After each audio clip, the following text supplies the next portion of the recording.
Hi, I'm Wanda with Jimmy Branch Homestead, and today we're going to be making and canning homemade chili.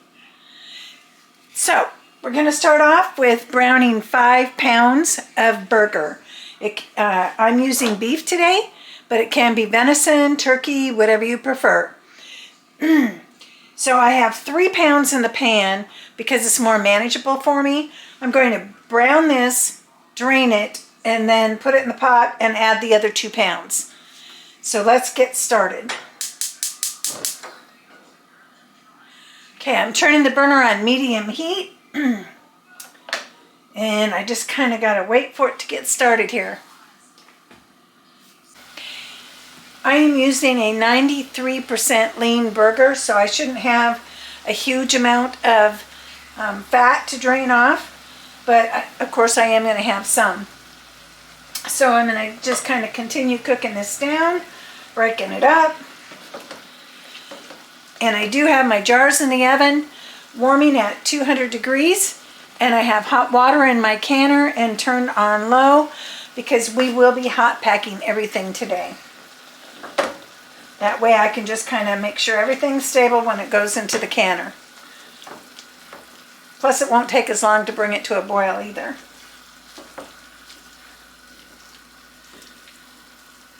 So I'm going to go ahead and keep cooking this down, and I'll check back with you in a few minutes. I just want to make sure everything is really broken up well. Looks like it's just about there. Okay, that's probably pretty good.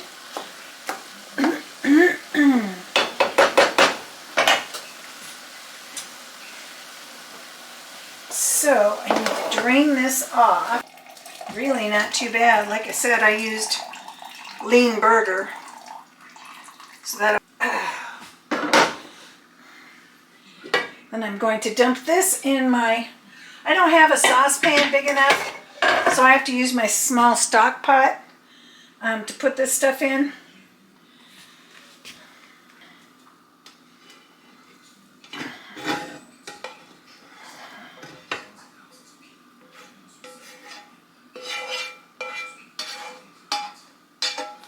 Okay, now I'll just cook up that second 2 pounds and then we'll get on with the recipe.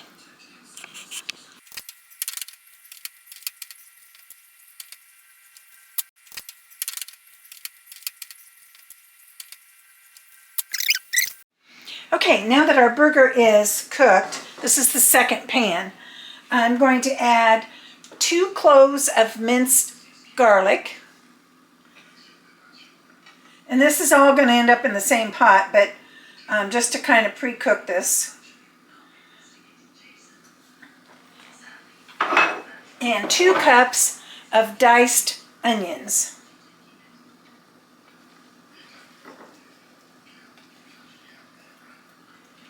And we just want to kind of cook this until the onions are tender.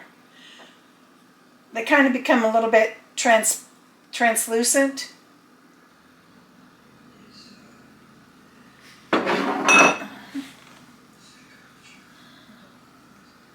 Burner on medium-low.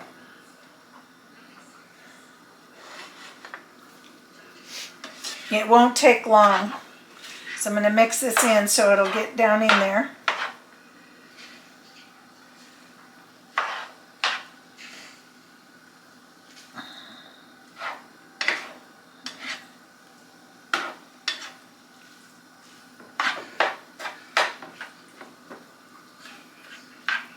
I guess I could have just dumped the burger in there and then just browned the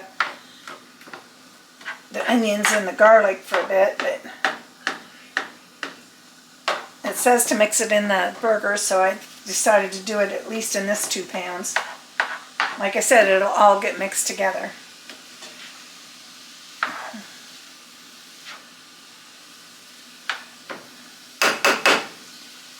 Okay, I'm going to see if I can get you a close-up so you can see what it looks like now. And then I'm going to cook it for a few minutes. And okay, I'm going to try and show you this again. Now the onions have cooked and they're soft. And when I put them in there, they're bright white. And now that they're cooked, they're more translucent. Kind of a cream colored. Not sure if it'll show up on video, but we'll try. Okay, so the next step is to add this to the pot.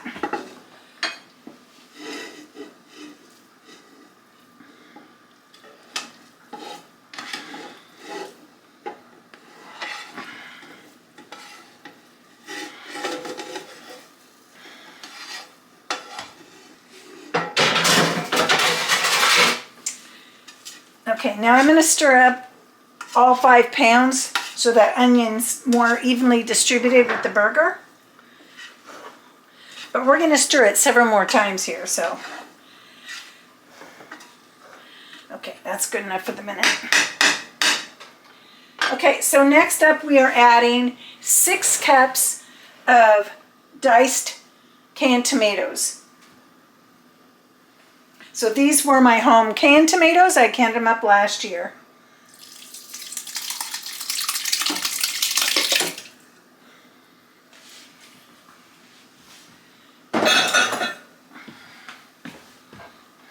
Give that a quick...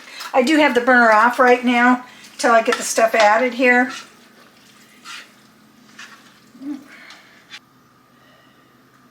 And next up is 1/3 cup chili powder. Now we like ours very mild, so you can use whichever kind you want, but this is the one I used for mild. McCormick chili powder is the only one that I have found that truly is just really mild.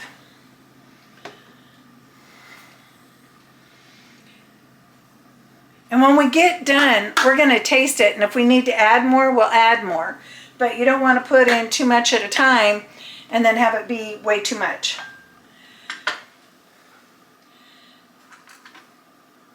So next up is 2 teaspoons of salt.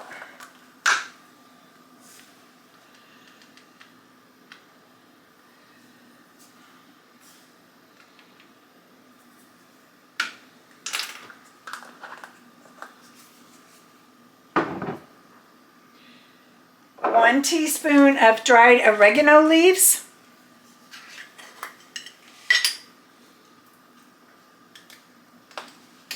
So I'm using the leaves, not the ground.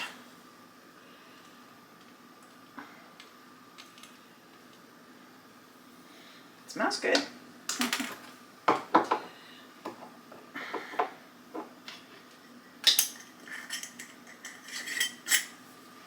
One teaspoon of ground coriander.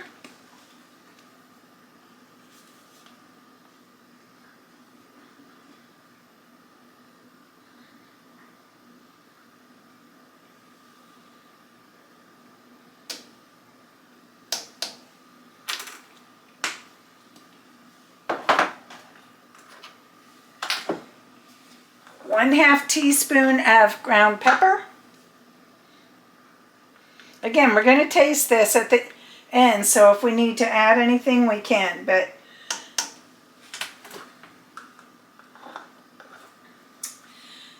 and then optional for those people that like a little bit more spicy is 1 teaspoon of crushed hot pepper flakes. So if you like some heat, throw those in.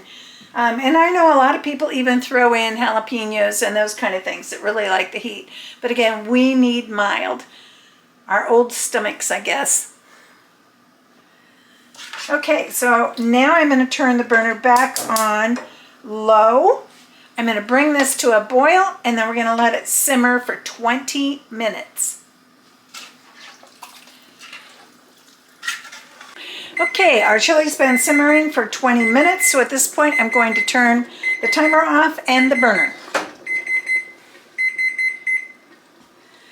Okay, we're going to stir it up, and I'm going to, and I did stir several times during the 20 minutes it was simmering, just to make sure all those spices are getting incorporated good and cooking evenly in the chili.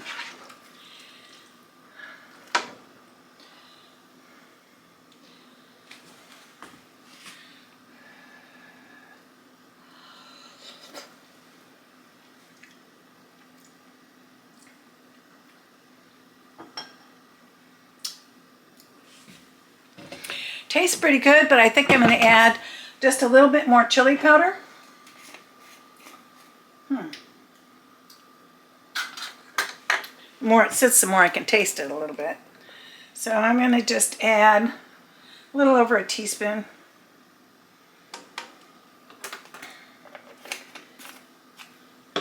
And we'll stir that up and try it again.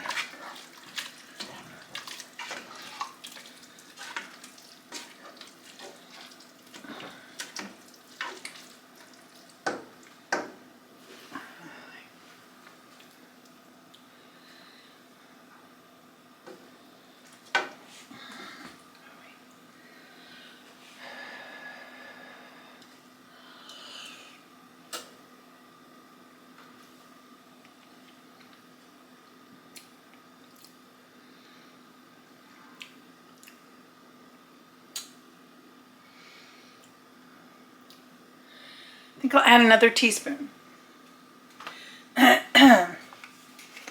You can basically add between 1/3 and 1/2 cup. And with my seasoning being the mild, it seems like it always takes a little bit more.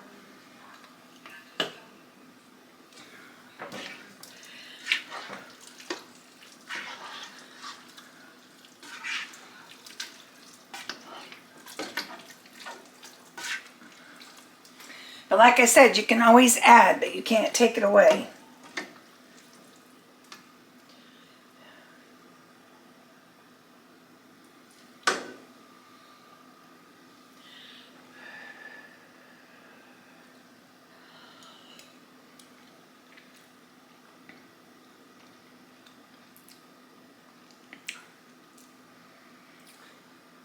That's better.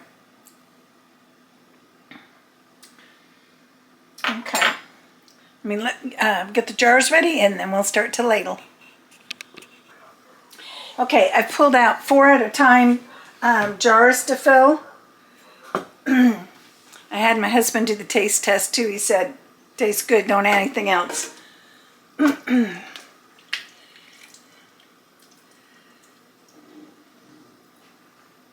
Now we're just going to ladle that into the jars.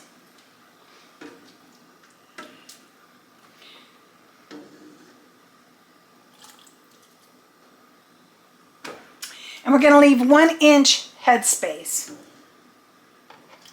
So basically the easiest way for me to know that, it's typically up to the top of the shoulder of the jar, so right below where the rings start.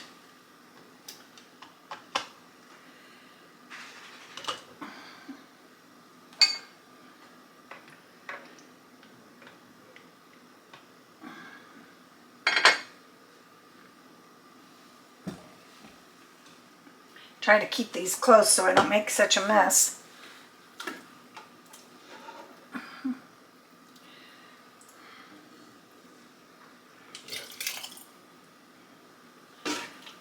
And if you're a person that likes beans in your chili, you can always take this base and then just drain your kidney beans, canned kidney beans, and add to this and let it simmer on the stove for a little bit before you serve it to meld the flavors together.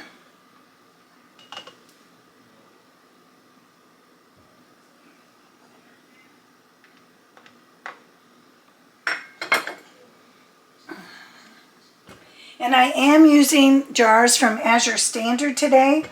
I've been ordering a lot of my jars from them.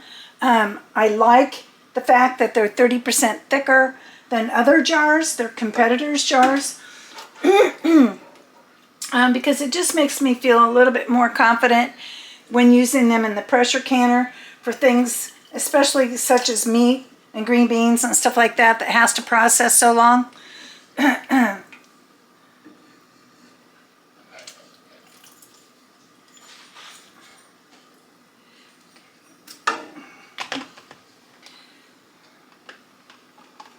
might be filling these slightly too full. I'll have to look when I'm done here.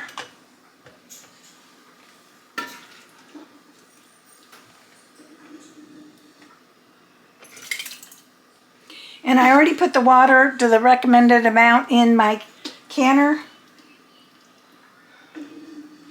I am using my All-American canner today. These would probably fit in my Presto, but I already had the canner out from another project previously. So I thought I would just use it. Plus that way if I go over the 8 jars for some reason, I'll have room to put them in there.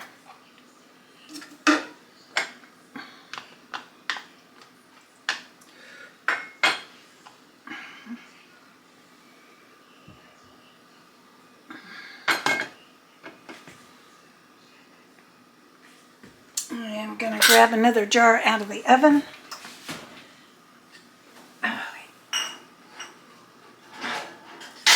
Yeah, just watch out so you don't, bump the oven with your arm and burn yourself. I'm going to grab a tablespoon and dip just a little bit out of a couple of these out. We just don't want it to boil over in our can or have seepage and make a mess and potentially not seal. So if you're overfilling, you do have those risks of seepage and then your jar's not sealing. And I really want to put all of these on my pantry shelf for future, so we're just going to play it safe and just take a little out. I'll take just a little out of that one too.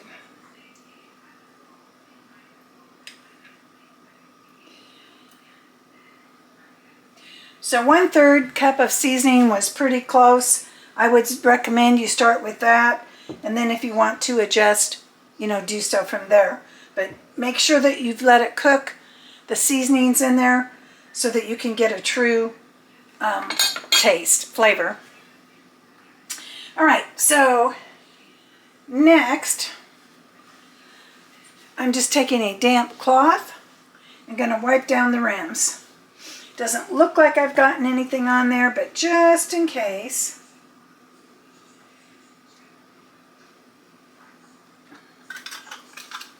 And I'm putting a new lid. These are by Superb, also purchased from Azure Standard. When you order their jars, you have the option of ordering them with or without lids and rings. So if you want lids and rings, please make sure that you order the cases with them, because they do sell them both ways. And I have had great success with these new Superb lids.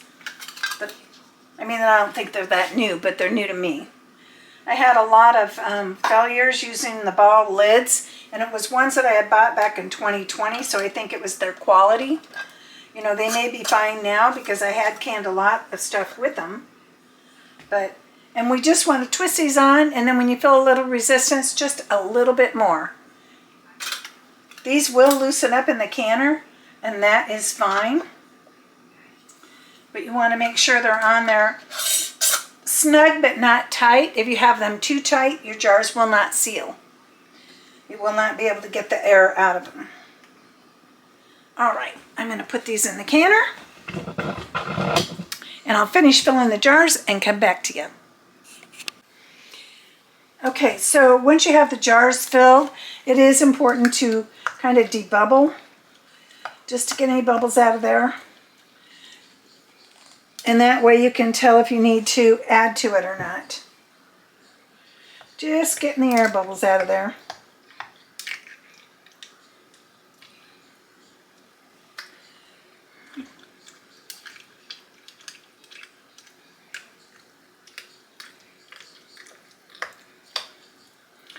And I just use this little plastic measuring tool that I got for measuring headspace. But you can use a chopstick or a plastic knife or something like that. I would use plastic, not metal. Okay, so that packed the jars down a little bit more. So I am going to just add a little more to them.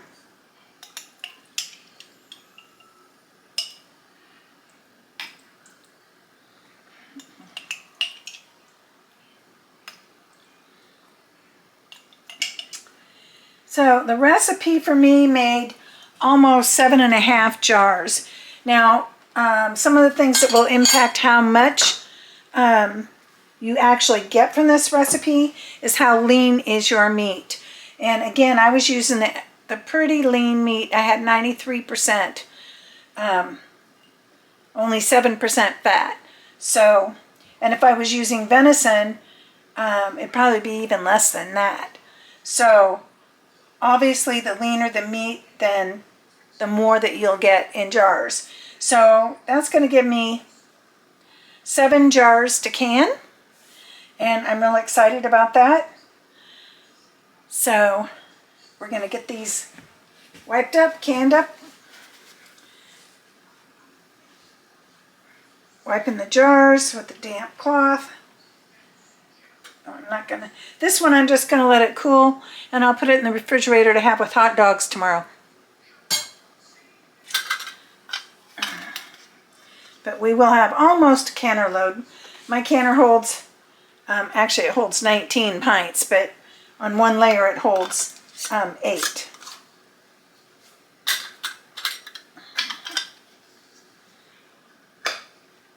Just center the lid, put the ring on, and then a little more to be finger tight. You don't want to tighten them like you would a jar going in your refrigerator, because then they won't seal.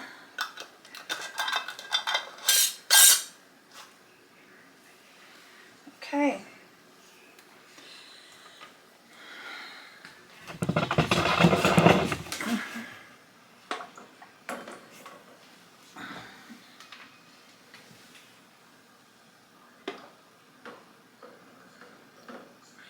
You want your jars to not be touching the sides nor each other. So space them accordingly. And this last one will go in the middle.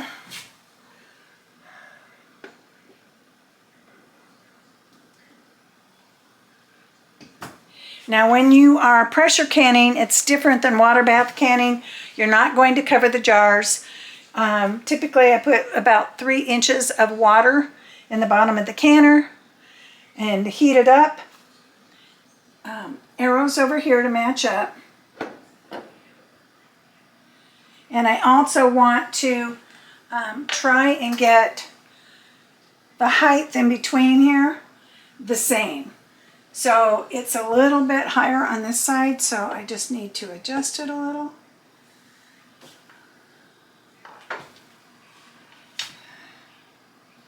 Maybe just a little higher right here. Okay, and then when you're putting the little knobs up, you do opposites. And at first I just screw them just to touch the lid. I'm going to go to the next ones.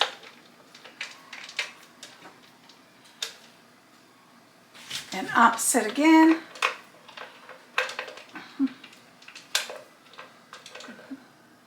Okay, now this time I'm going to crank them down. Starting with the first ones that I had on here.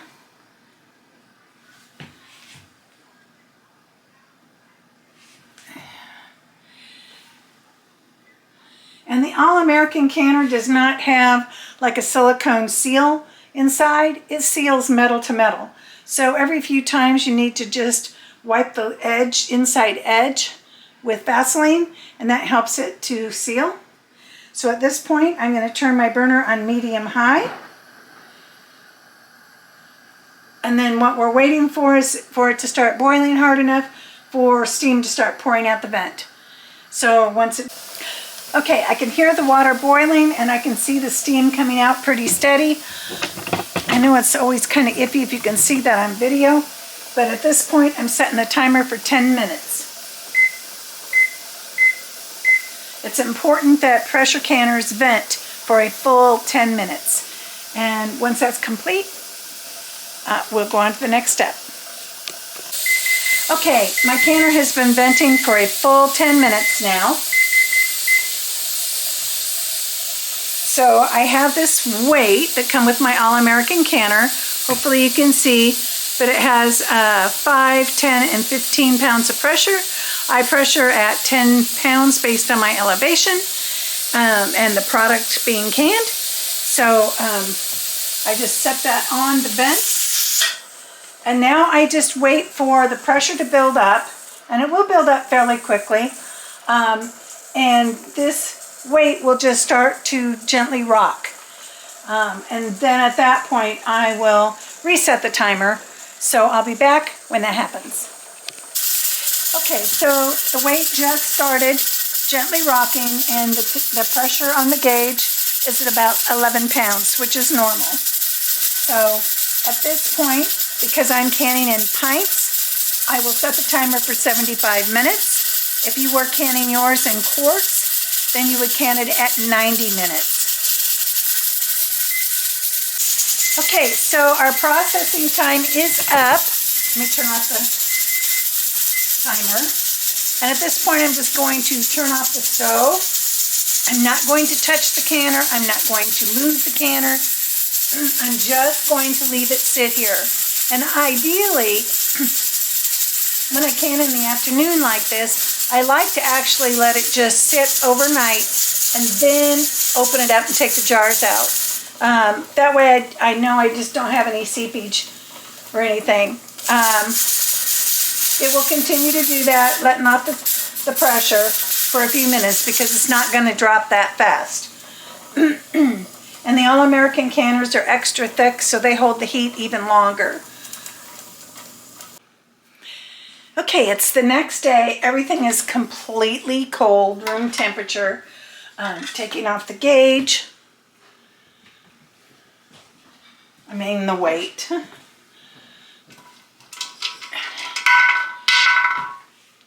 And we open it the same as we closed it, just keep going around and doing opposites.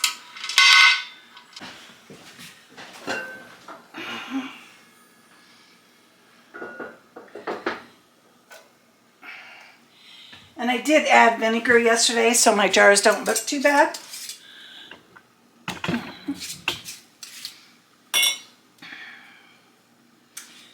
One jar of chili.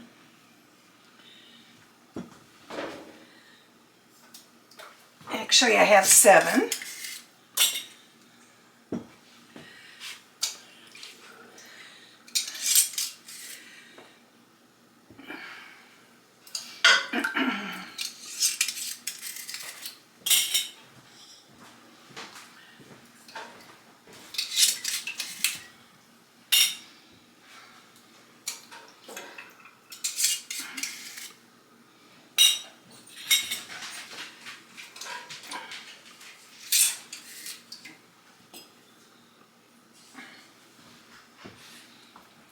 Well, there you have it.